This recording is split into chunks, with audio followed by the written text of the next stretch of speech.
Hi YouTube, I want to talk about the summer movies. I'm going to be covering summer movies all through the summer in terms of if it's a good movie, if it's a bad movie, or it's an okay movie. I want to talk about Jurassic Park, Fallen Kingdom.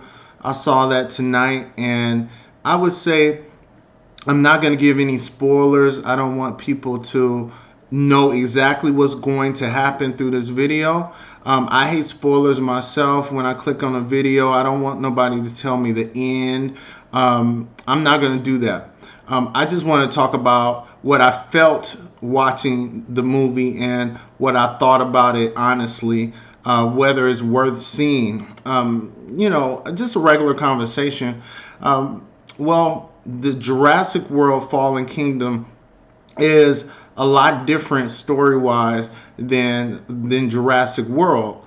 The Jurassic World, I kind of felt like I had a mixed review about it. On one hand, I love the franchise. On another hand, I thought Jurassic World could have been better. The setup to me was very predictable. Families going to an amusement park style dinosaur exhibition where all hell breaks loose. As far as the plot line, it was very predictable. But in Jurassic World Fallen Kingdom, that's slightly different. The premise, the attitude, the feeling, it felt like it was more away from the regular storylines of Jurassic Park franchises in the past. I felt like it was a good movie. It was a good movie. I'm not going to say don't go see it. It was a good movie. It's definitely worth buying a ticket for. There's a lot of things in it that you might be surprised with.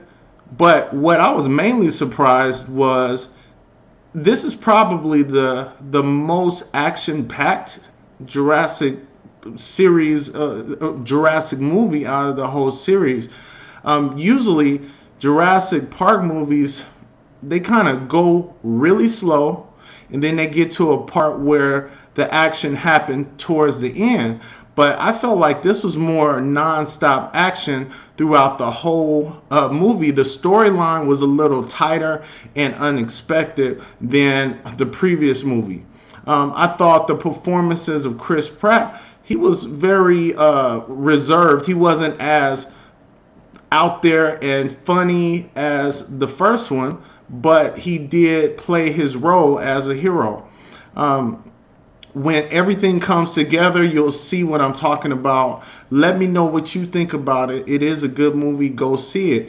I would rate it a B+. A B+. A B+ is good. It's a passing grade.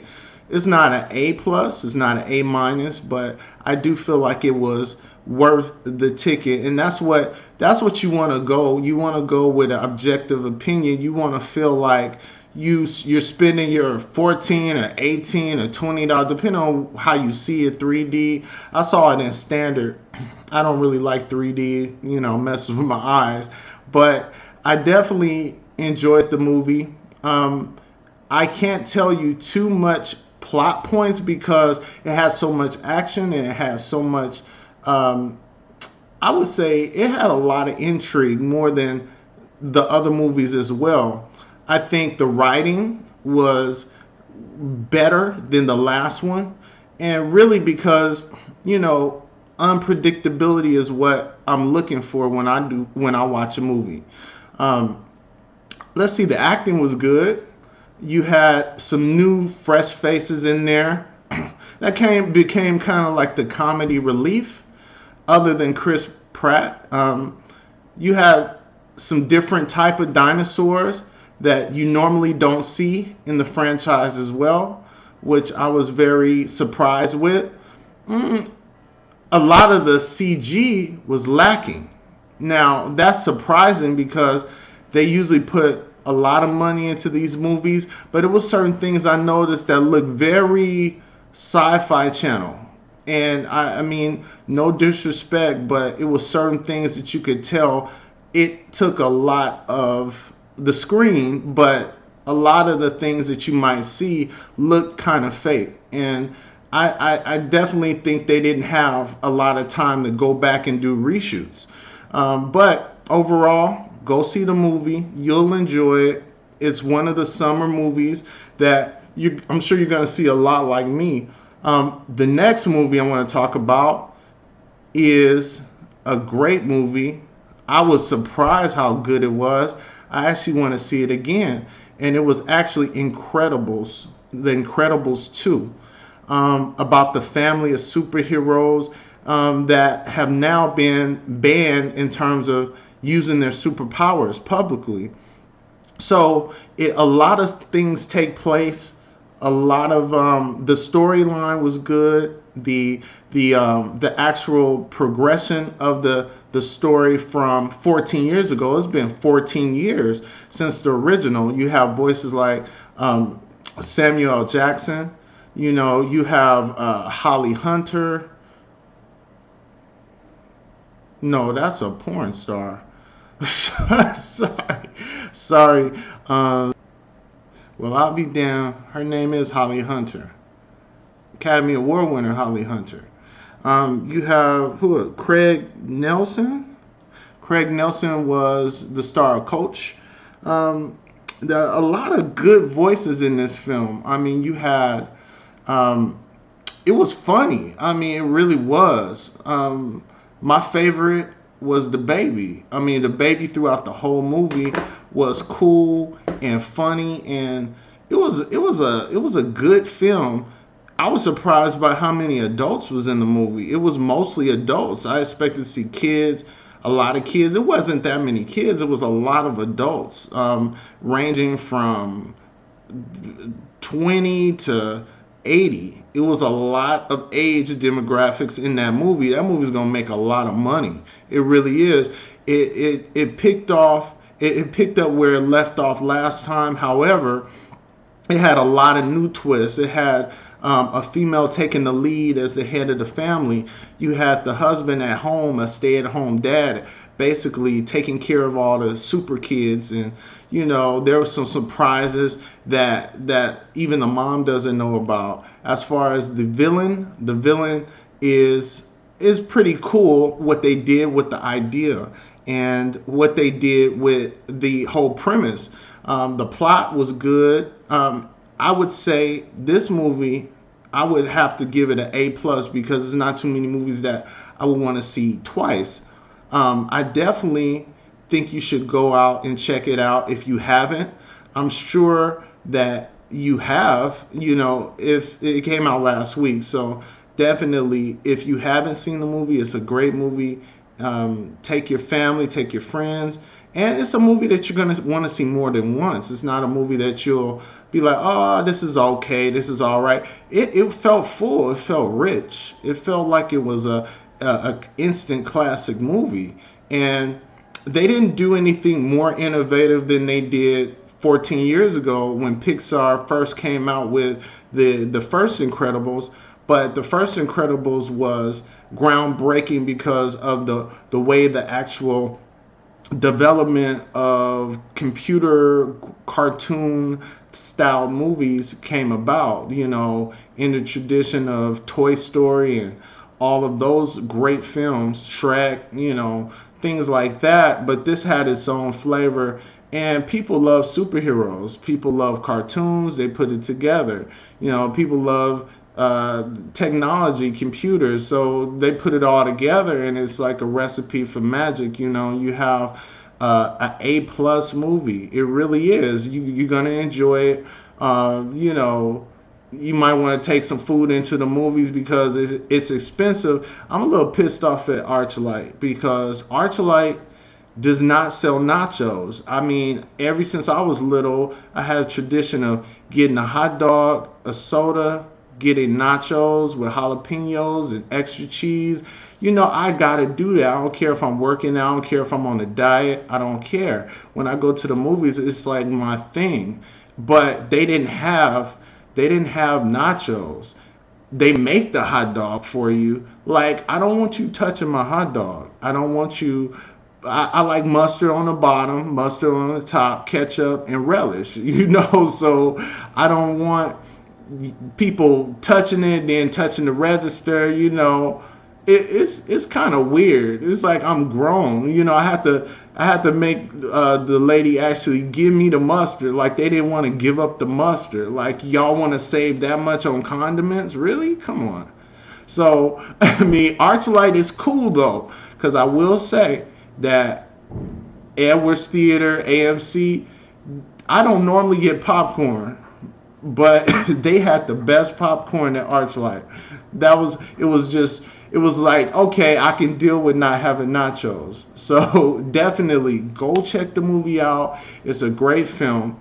I want to talk about Ocean's 8. Ocean's 8 is another good summer movie that you will love. A female-led cast with Academy Award winners Cate Blanchett, Sandra Bullock, and you have Anne Hathaway. You also have music superstar Rihanna. I'm not going to really talk about her acting too much because it wasn't set up for her to act. It was really set up for her to be pretty and in places and be more of a presence because her star power helps the success of the movie. It did debut at number one. It made $42 million. It made about $3 million more than the original, starring George Clooney and Brad Pitt. These ladies kicked some ass up in this movie. They had a plot. They had a caper where they wanted to steal something big, and watching them pull it off, it was very smart from the beginning to the end. It ended in a weird way, but I think that didn't deter from the whole overall impact of the movie. Female empowerment is a great thing. Females doing like criminal things is fun to watch. It's not good in real life, but it's fun to watch. It was a good plot, good acting. I love Cate Blanchett. I usually see her in movies that are so serious and she drenches herself in the characters, but I've never seen her play such a cool, wingman. That's basically how she played it the whole time. Sandra Bullock has always been cool since Speed. They need to make a Speed 3, but she was good in the movie and she controlled the cast. Rihanna's acting, I think this is a smart move for Rihanna. It's really not a starring role for her. It's just she's a part of an ensemble cast, and she fits in well. She handled herself well. She plays a hacker, but I think she placed herself well in a movie that had all these Oscar winners because she could pull from them and take from them. What she needs is a starring role.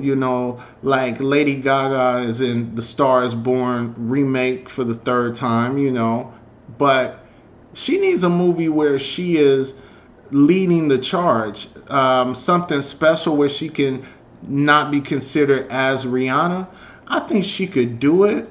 Rihanna does have the tendency to look or perform complacent in a way where I've never seen her give more. I think she makes great music, but I think performance-wise, I've seen her shine, and other times I haven't seen her shine. And this is not bashing her, but I know that she has all the makings to be a superstar in anything she does.